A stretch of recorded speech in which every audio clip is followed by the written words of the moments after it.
It was a crisp autumn afternoon. Exactly 5 years since the day my world turned upside down. I sat quietly in the living room, where golden sunlight streamed through the vibrant fall leaves outside, casting warm, shifting patterns across the floor. A strange mixture of comfort and unease filled the air, echoing everything I'd been through since that life-altering moment. It was 5 years since Tom, my husband, had discovered the affair. It began harmlessly enough. Late nights at work, collaborating on projects with my boss, Mark. A budding friendship gradually crossed into forbidden territory.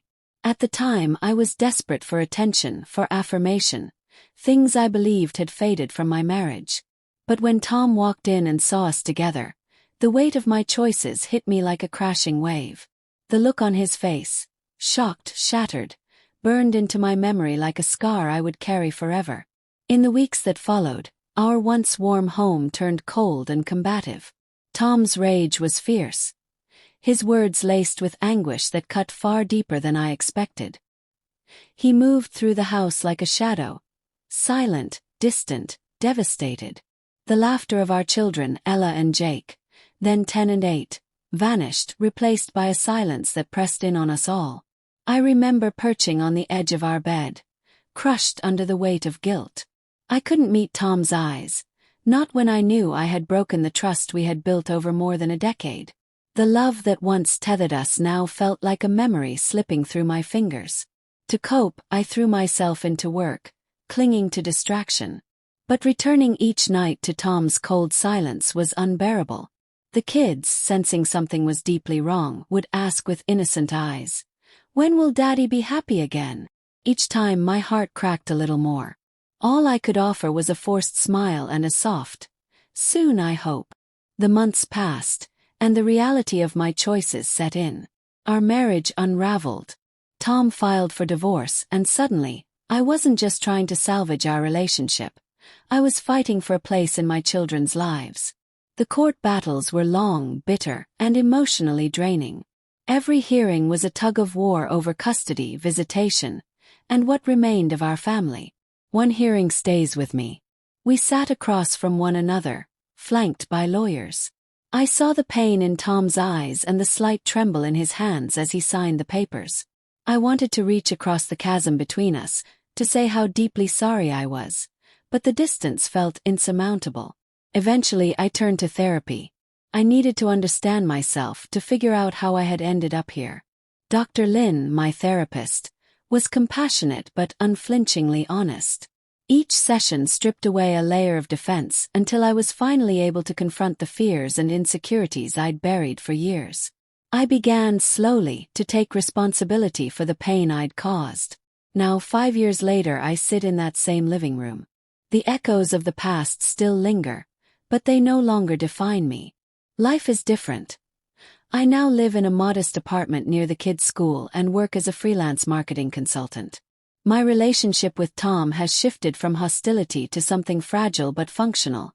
We co-parent. We talk about school, doctor visits, and schedules. Sometimes we even laugh over old memories.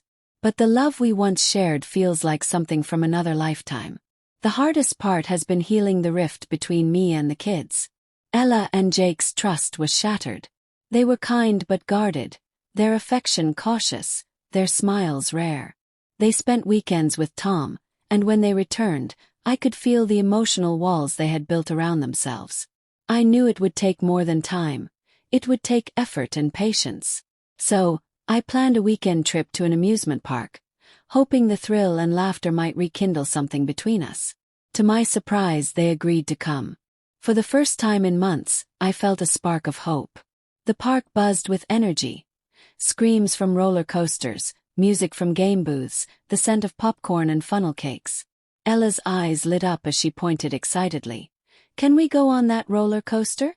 "Absolutely," I said, heart pounding with a strange mix of fear and joy.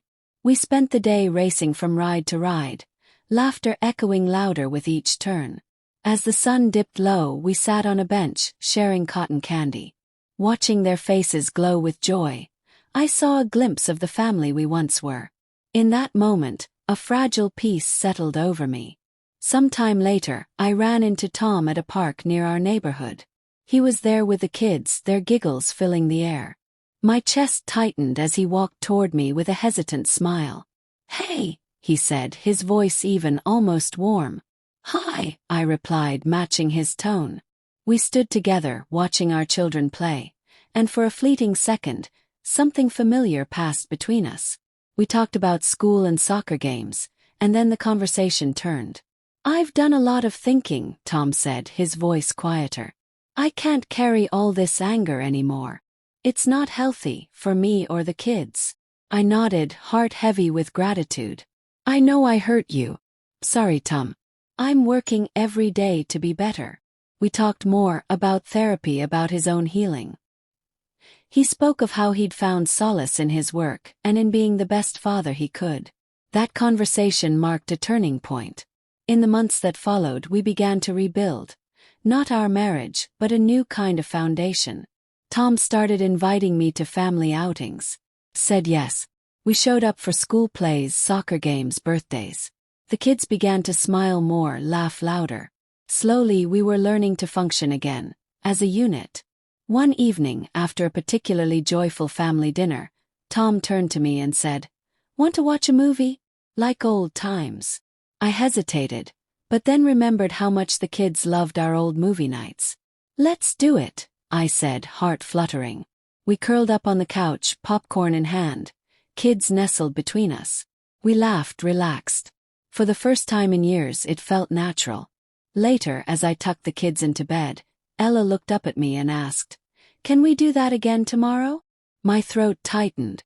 "Of course," I whispered, kissing her forehead. As winter neared, we made plans for a family holiday. A getaway to the mountains, just the four of us. Felt big, hopeful. And it turned out to be everything I had wished for. We hiked snowy trails, built crooked snowmen, and sat around a crackling fireplace swapping stories. One night, while roasting marshmallows, Ella turned to me with shining eyes. "I'm glad we're all together again, Mom." Tears pricked at the corners of my eyes as I whispered, "Me too, sweetheart." When we returned home, something inside me had shifted. I felt lighter, as though I had finally set down years of guilt and grief. That night, lying in bed, I reflected on how far we'd come. Tom and I weren't who we used to be, but perhaps we could still be something rooted in respect, shared love, and forgiveness. I wasn't perfect. I never would be. But I was healing. I was learning. And I was building the kind of life I wanted for my children, one free from the ghosts of the past. The scars will always be there, a reminder of where we've been. But they no longer control me. They remind me of resilience, of growth, and of the power of second chances.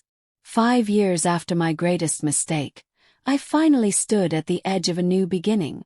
Life wasn't flawless, but it was honest. And for the first time in a long time, it felt full of promise.